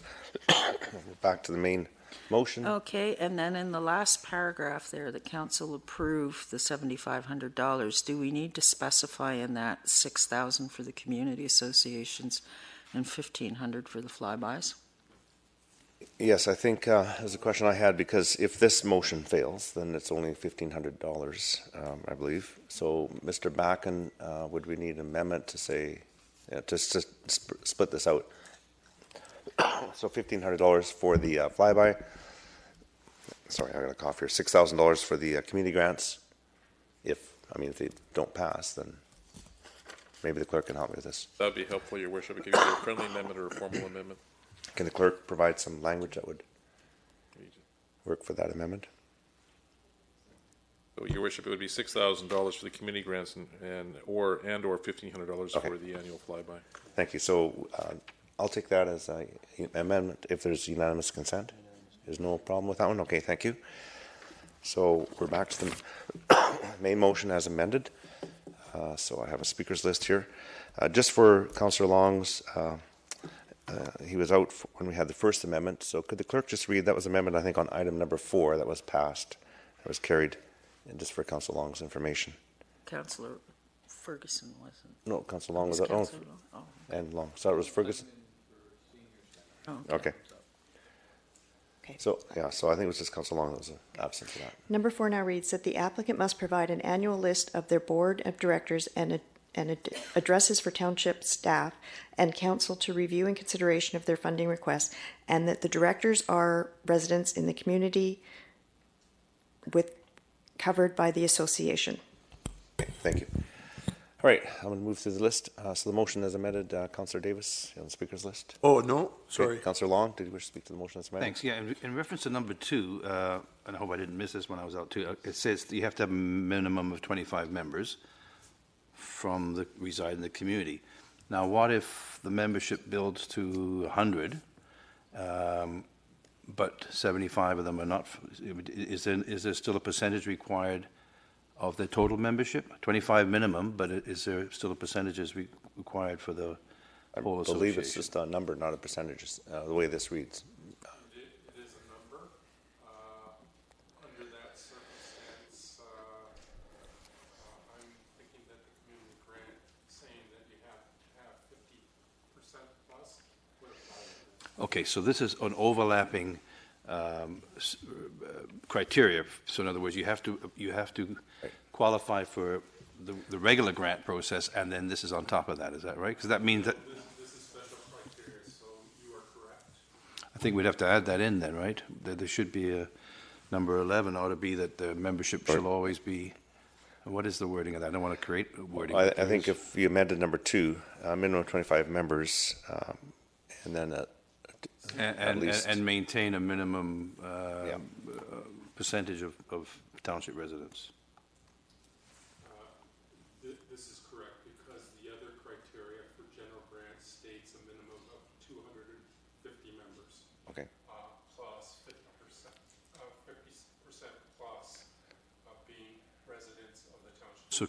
so could we insert, and 51% shall be? 50. Use the same number as they have for there. Keep it consistent with the community grant language, okay. I mean, it's kind of goofy because it's, you would think at a community association better be residents, but I mean, if it's not in here, Yeah. those folks from Surrey might come down 24th and take it over. From the other side, yeah. Okay, so you're making that amendment. Is there a seconder to Yes, that please. amendment? Is there a seconder to the amendment? Sure. Councillor Whitmarsh, so just on the amendment, the 50% amendment number 2, is any discussion on that? Councillor Wood? Just on the amendment, yeah. Number 2, as I have my own amendment. Okay, so I'll just call a question on amendment number 2.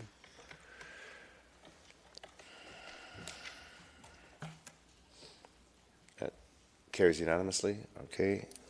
Councillor Long, you done? Councillor Woodward? Yeah, I would like to move that amendment to split Willoughby and Willowbrook, please, to not assume that they're the same community association for both areas.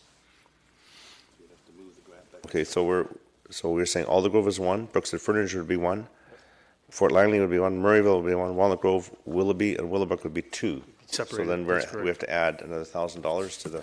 So I'd make the amendment to split between Willoughby and Willowbrook for that option and add an additional $1,000 to the total amount. Okay, so that's the amendment. Is there a seconder to that amendment? Councillor Arneson, discussion on that amendment?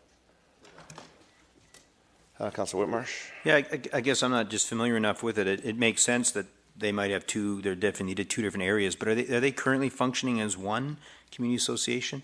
Well, maybe, I mean, I don't, I think they're, well, I just know, I'll just say where I know this from. So being on the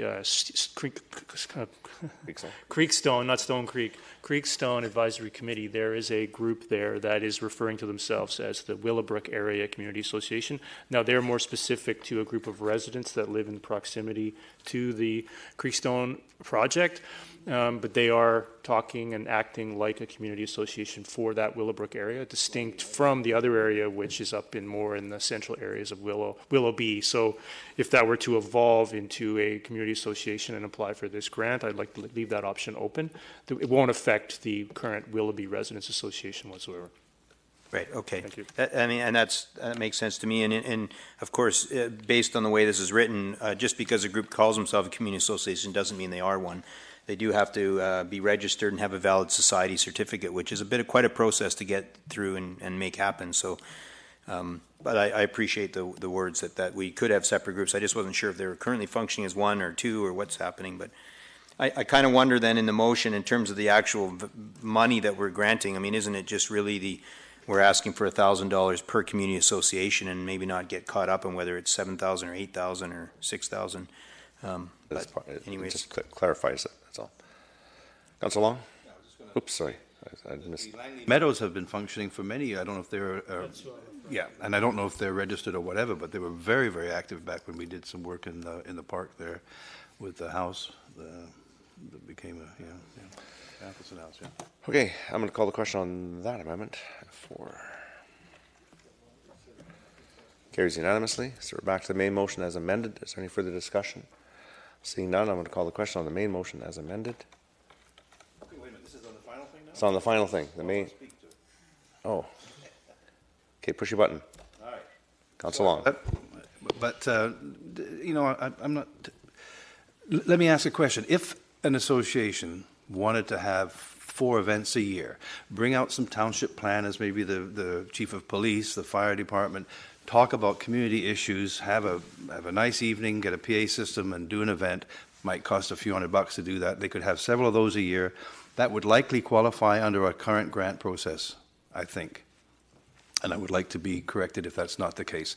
In other words, they're creating some events that would cover our event criteria already. Mr. Tilamello.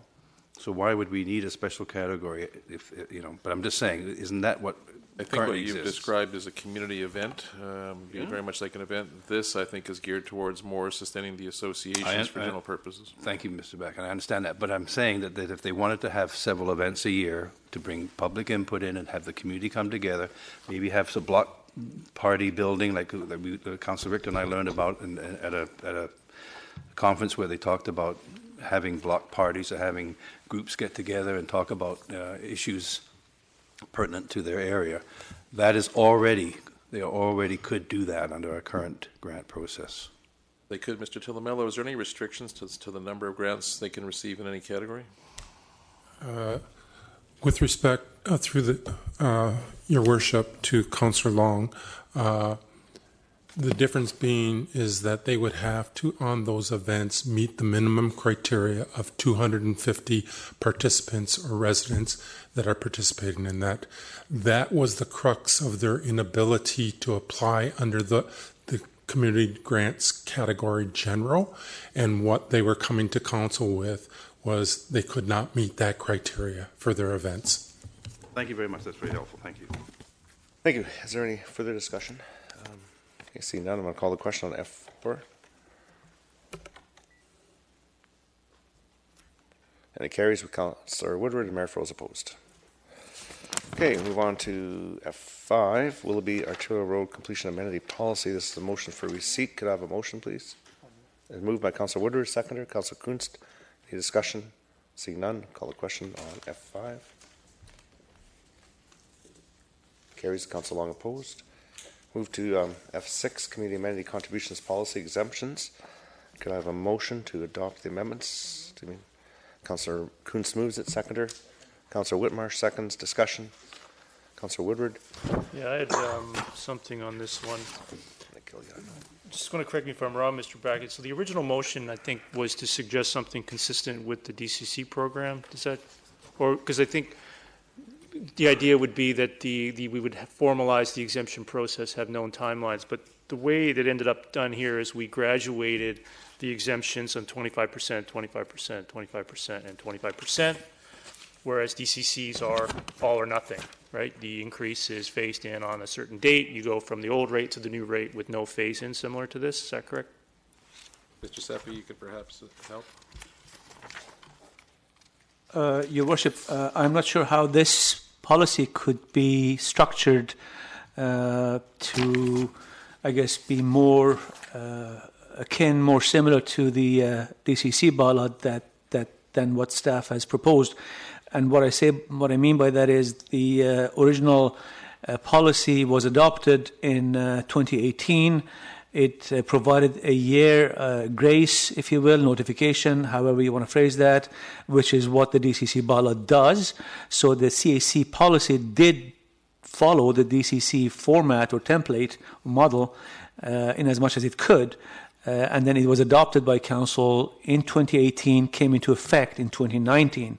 So beyond that, what staff is trying to do is to deal with some other anomalies that don't exist with the DCC bylaw, in that some applications had received third reading and had to be disposed of somehow. So the original policy suggested that each one come to I guess, argue their case in front of council, whether they should be exempted based on circumstances that was beyond their control or any other rationalized argument. And council decided to refer this back to staff to bring forward a holistic approach as opposed to each application. So I don't know if I answered the question that was raised, but... Yeah, I may be remembering it slightly incorrectly, so I appreciate that background and that outline. I think for me, the intent to try to adjudicate these all at once was to introduce a degree of fairness to those that are a certain process along, have achieved third reading versus others that maybe are going to take some more time to do that, and rather than look at them individually. So I think the phased-in approach makes sense as presented. However, I'm a little... I think 25% or 75% reduction to the end of the year to be not quite as fair to some of the others as it could be. So if you want to speak to, I'm going to listen to other speakers first, Mr. Mayor, but I was going to move an amendment that the 75% reduction period be removed, such that remove the 75% reduction if final adoption granted by council before December 31st, 2019. Amending phase 2 to be prior to March 31st, 2020, with no distinct phase 1 and phase 2. And I apologize for that, but the way it was worded in the actual policy, it had to be done that way. That the 25% the 75% reduction is removed. Therefore, it would be 50% between now and March 2020. so that there is, so the way, there is no phase 1 and phase 2. There is no December 31st timeline. It's a 50% reduction between the adoption of the policy and March 31st, 2020. I believe a 50% exemption is more fair to all of the 20 than to give something as high as 75% reduction. So I'll move that amendment when you're ready to take that, Mr. Do it Mayor. now, then we can Yeah, do the that'd be great. speech Thank list. So it's moved. Is there a seconder to If that that amendment? made sense to the rest of the council where I was going with It's that. been seconded by Councillor Richter. So, Oh, you're taking the amendment now? yeah, I'm doing it now. So Okay. then we can go back to the motion. If it passes, it's part of it. So Councillor I Woodward, could read that again if that helps, Yeah. and maybe they could be tweaked by the clerk and Mr. Bracken if speak that's. to it. Yeah. So remove the 75% reduction if final adoption granted by council before December 31st, 2019, amending phase 2 to be prior to March 31st, 2020, with no distinct phase 1 and phase 2 exemption periods. I so moved that. I think it's been Do you seconded want? already. You've spoken to it already. Yeah, Okay, I've spoken Councillor to it. Ferguson. I'm just trying to understand the fact that we're going from 75 to 50% on all, or is it just basically up to a certain date, if I may, through the chair? Back. Effectively, the exemption would be 50% to March 31st, and then there would be no deduction on the CAC. So effectively, anything given final reading by March 31st? 25% after that, Mr. Oh, 25%. For a period of time, I believe, in So the remainder would continue as per the... The range continues. Yeah. And it would go to, if I may, it would go to 25% after that only? yes, till June 30th, I believe. Okay, and okay, now it comes to, I know it doesn't speak to the motion, but I did want to say, would there no one of these properties that got a zero reduction? Looking at the report, I said there's nobody that was in stream long enough to get a zero? Don't think that exists. Correct. Of the 22 or so properties, the effect would be that the maximum they could receive as a reduction is 50%, thereafter 25%, and after June 30th, 0. And in this report, before it was amended, it was 75% for some of them. There was a phase of 75, 50, then 25. Yeah, that's right, 75, 50, and 25. Yeah, I'm, Mr. Mayor, I'm happy with the way it is right now. Thank you. Thank you. Councillor Long, on the amendment. Yes, so we're talking about removing the first bullet. Is that, that's all we're doing here? All right, but that's what effectively we're doing. Now, I'm not sure if this question is going to be to the whole motion or to this amendment, but any way you look at it, what happens if there are delays that are not necessarily the proponent's fault? If there's other additional requirements added for whatever reason, technical reasons, environmental reasons, new, all kinds of things pop up. So, I mean, what happens to those folks? And I guess Mr. Safey explained how the system was before, that they would plead their case at the council, but that, now we're trying to get a holistic approach, but there still would be the situation where someone, proponent is trying very hard to meet these deadlines, but can't meet them. That probably pertains to the whole motion, Your Worship, but this is a concern I have. Your Worship, that's what many have suggested already of the 22, so that's what council has to wrestle with. Just as a point, we'll probably have to extend because we must finish item F7 or it will destroy our timelines on that matter. Okay. So Okay, so that is inherent in the whole motion. Okay, all right, thanks. Councillor Richter on the amendment, and then we have to get a motion if we can get this done within 30 seconds. No, I don't want to extend it. I think Okay, we're just talk down to- to half an hour for a meal break. That's it. You're on about the amendment, if you wish. Okay, what I want to say about the amendment is I will support the amendment, but I really don't think anybody should be getting an exemption. All these applications are adding more people to this community who require more services. And that's what the CAC stuff is all about, to help pay for those services. Okay, Councillor Woodward on the amendment. Yeah, very quickly. No, I think the amendment there is to try to move it closer in that direction, Councillor Richter. I believe that this is probably as a fair an exemption process that we're going to be able to come up with where we're not debating and adjudicating each CAC exemption request. I'm not entirely happy with this direction, but I believe it's fair to adjudicate them all as a group and assess them, not assess them individually as was originally intended. And I don't 100% think this is the greatest solution, but it ensures that there will be some payment of CACs from every development. Thank you. Okay, can I just call a vote on the amendment and then we'll adjourn and then finish? No?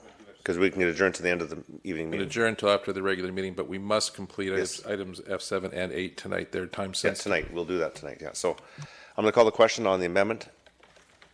And, sorry, this was F6, right? Yeah. And that carries with Council Ferguson, Mayor Froese, Council Long opposed. So I'm now going to ask for a motion to adjourn to the end of the evening meeting.